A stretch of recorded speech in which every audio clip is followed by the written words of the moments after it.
George Harrison fue el principal guitarrista de una de las bandas más famosas del mundo, The Beatles. Los diversos intereses musicales de Harrison lo llevaron a innovar en su música, y esto también lo llevó hacia un camino espiritual hasta el último día de su vida. George nació en Liverpool, Inglaterra, el 25 de febrero de 1943, en el seno de una familia modesta. Fue el menor de 4 hermanos. A los 11 años de edad, tras pasar una prueba de admisión, entró al Instituto de Liverpool, en donde conoció a Paul McCartney. Harrison no se caracterizaba por ser un buen estudiante, y el poco interés que tenía en sus estudios se desvaneció con el descubrimiento de la guitarra eléctrica y el rock and roll estadounidense. Según cuentan, a la edad de 13 años, mientras iba manejando su bicicleta, escuchó un tema de Elvis Presley, y desde entonces nacería su gusto por el rock. Entre sus principales influencias de este género se encuentran Carl Perkins, Little Richard y Buddy Holly. Por querer imitarlos, se compró su primera guitarra, se aprendió algunos acordes y riffs rockeras de sus ídolos. Cuando todavía eran The Quarrymen, John Lennon y Paul McCartney andaban en busca de un guitarrista. En ese momento, Paul pensó en su amigo George, ya que sabía que él tenía talento con la guitarra. McCartney había estado presionando a John, de 17 años, para que Harrison, de 14, se uniera a la banda, pero Lennon no estaba convencido de dejar que el adolescente se uniera a ellos. Tras tanta insistencia de Paul, finalmente se le concedió a Harrison una audición para la banda, en donde cautivó a Lennon con su interpretación de populares riffs de rock que se había aprendido y logró unirse a la banda. En 1960, la carrera musical de Harrison estaba iniciando. Lennon había cambiado el nombre de la banda a The Beatles, y el joven grupo dio una serie de conciertos en Hamburgo y en pequeños bares en Liverpool.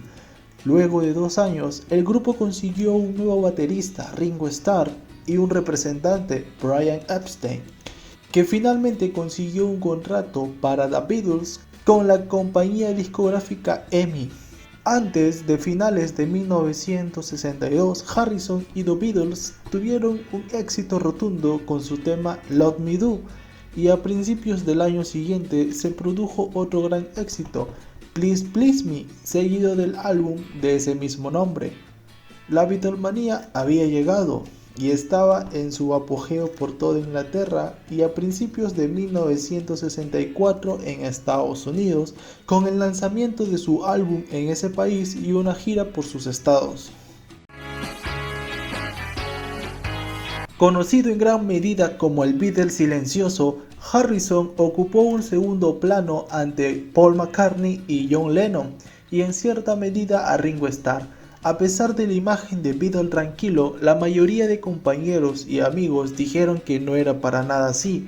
John y Paul eran los principales compositores de The Beatles, pero Harrison se animó a escribir su primera canción, Tom Brought Me, durante un día de convalecencia en cama en el año de 1963, con el fin de probar, como declararía posteriormente, si era capaz de componer una canción.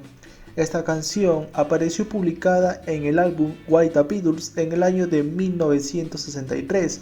Si bien para el siguiente álbum del grupo, Beatles for Sale, también había compuesto un tema, este fue descartado. Sin embargo, contribuyó en el álbum Help con temazos como I Need You y You Like Me Too Much.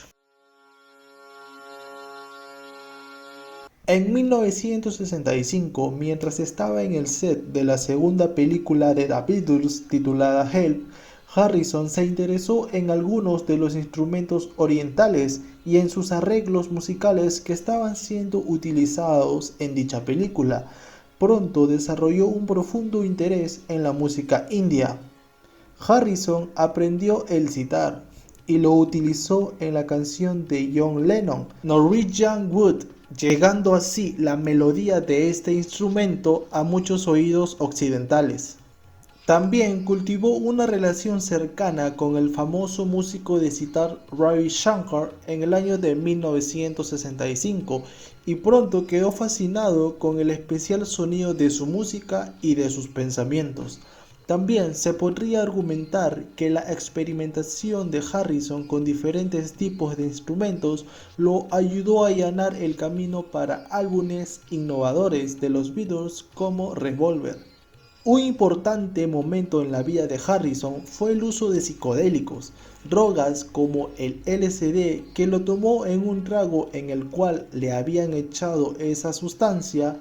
El efecto que sintió de esta droga fue tal que lo alentó a un recorrido hacia la meditación y el hinduismo, buscando lo que experimentó con el LSD pero sin consumir esta sustancia.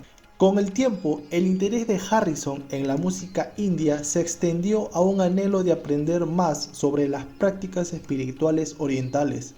En 1968 dirigió a The Beatles en un viaje al norte de la India para estudiar meditación trascendental con Maharishi, pero este viaje se vio interrumpido por acusaciones de violación a una menor por parte de Maharishi, cosa que decepcionó a The Beatles.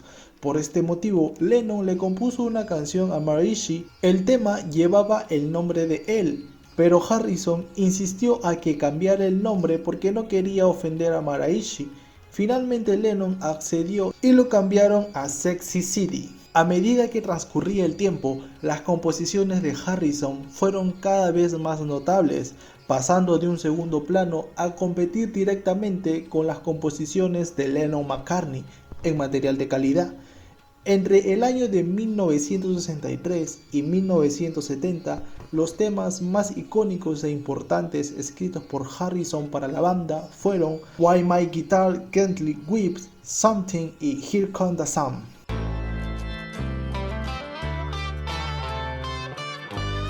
Los roces entre Harrison, Lennon y McCartney comenzaron a hacerse notables a partir de la muerte de Brian Epstein.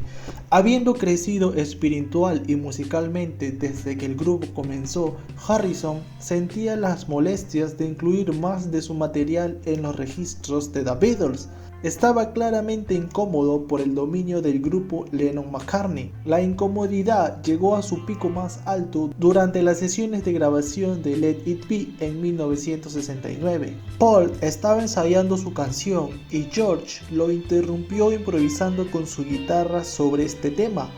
Paul se molestó y le dijo que no tocara, y es ahí donde George dice: Okay, well, I don't mind, I'll play, whatever you want me to play, or I won't play at all if you don't want me to play. No, whatever it is that will please you, I'll do it. George se retiró dejando la banda durante varias semanas antes de que lo convencieran para que regrese de nuevo, con la promesa de que la banda usaría más de sus canciones en sus álbumes. Las relaciones internas del grupo se tornaron más cordiales durante las sesiones de grabaciones del Abbey Road, en las que se incluyen composiciones de Harrison como Something y Here Comes the Sun. Sin embargo, las tensiones en el grupo eran claramente altas. Lennon y McCartney habían dejado de escribir juntos hace años, y ellos también sentían el anhelo de ir en una dirección diferente. En enero de 1970, el grupo grabó I'm Mine de Harrison. Fue la última canción que el legendario grupo grabaría juntos. 3 meses después, McCartney anunció públicamente que dejaría la banda y que los Beatles habían terminado oficialmente.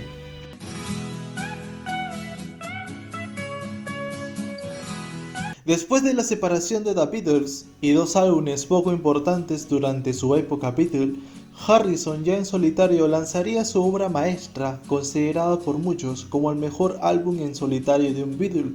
Nos referimos a All Things Must Pass, un álbum triple lanzado en noviembre de 1970, donde incluye éxitos como My Sweet Lord y What Is Life. Harrison respondió a una solicitud de Ravi Shankar para organizar el primer evento benéfico de rock, el Concierto por Bangladesh, que tuvo lugar el 1 de agosto de 1971. Este evento atrajo a más de 40.000 personas en 2 espectáculos en el Madison Square Garden de New York. El objetivo del evento era recaudar dinero para ayudar a los refugiados hambrientos durante la Guerra de Liberación de Bangladesh. Shankar abriría el espectáculo, que contó con músicos reconocidos como Eric Clapton, Ringo Starr, Pat Finger, entre otros más. El concierto fue un éxito total, pero mucho del dinero recaudado nunca llegó a las víctimas de la guerra, pues el Estado retuvo mucho del dinero, y esto fue algo que disgustó a Harrison. Sin embargo, este concierto sería el pionero en su estilo, pues de allí surgirían más conciertos benéficos como Lead Eye y Far Eye. Pero no todo sobre la vida posterior a los Beatles fue fácil para Harrison. En 1974, su matrimonio con Pattie Boyd, con quien había estado casado 8 años antes, terminó cuando ella lo dejó por su mejor amigo Eric Clapton, y sus nuevos álbumes que lanzaba, como Living in the Material World, no cumplieron con las expectativas de venta. Después del lanzamiento de su último álbum, Harrison se tomó un breve descanso de la música y creó su propio sello discográfico llamado Dark Horse, que había producido temas para varias otras bandas y también había comenzado su propia compañía de producción de películas llamada Handmade Films, el cual produjo La Villa de Ryan, película que financió Harrison porque quería verla. Luego lanzaría otras 25 películas antes de que Harrison vendiera sus intereses de la compañía en 1994. En 1978, Harrison, recién casado con Olivia Arias y padre de su pequeño hijo Danny, regresó al estudio para grabar su octavo álbum en solitario titulado George Harrison, que fue lanzado al año siguiente. En 1980, Harrison se convierte en el primer Beatle en escribir una autobiografía titulada I'm Mine, que se centra en su mayoría en los hobbies del artista desde la jardinería hasta la Fórmula 1. Ese mismo año, Lennon es asesinado y tras este acontecimiento, Harrison sufrió una grave conmoción, debido en parte a su escaso contacto con Lennon y al enfado de este por no verse mencionado en su autobiografía. Poco después, modificó la letra del tema All Those Years Ago, canción que había compuesto en un principio para Ringo y que posteriormente sirvió de tributo a Lennon en su álbum Somewhere in England. Si bien la canción fue un éxito, el álbum, su predecesor y sucesor de este, no lo fueron.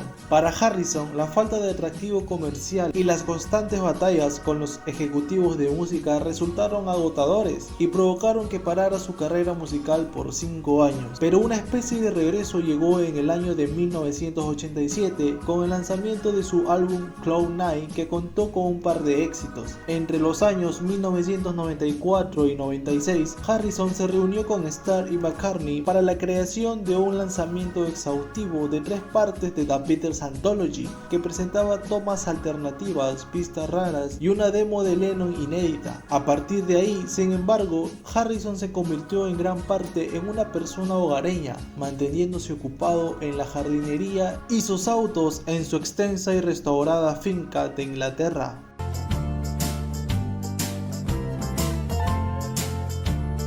Aún así, los años siguientes no estuvieron completamente libres de estrés. En 1998, Harrison, un fumador de toda la vida, fue tratado con éxito por cáncer de garganta. Un año después, su vida volvió a arriesgarse cuando un desquiciado fanático de The Beatles de alguna manera logró eludir su sistema de seguridad e irrumpió en su casa, atacando al músico y a su esposa Olivia con un cuchillo. Ellos se enfrentaron al intruso, lo redujeron y posteriormente fue trasladado a la dependencia policial por la autoridad. Harrison fue tratado por un colapso pulmonar y heridas menores, y su esposa sufrió varios cortes y contusiones. En mayo del 2001, el cáncer de Harrison regresó. Hubo una cirugía pulmonar, pero los médicos pronto descubrieron que el cáncer se había extendido hasta su cerebro. Los médicos entonces decidieron aplicar tratamientos únicamente paliativos que le permitiesen pasar sus últimos días en familia, con amigos y dar las últimas indicaciones de algunos proyectos a ser terminados por su hijo Danny y su esposa Olivia. Organizó un último encuentro absolutamente privado con Ringo y Paul, de quienes pudo despedirse en paz. Ese año viajó a los Estados Unidos para recibir tratamiento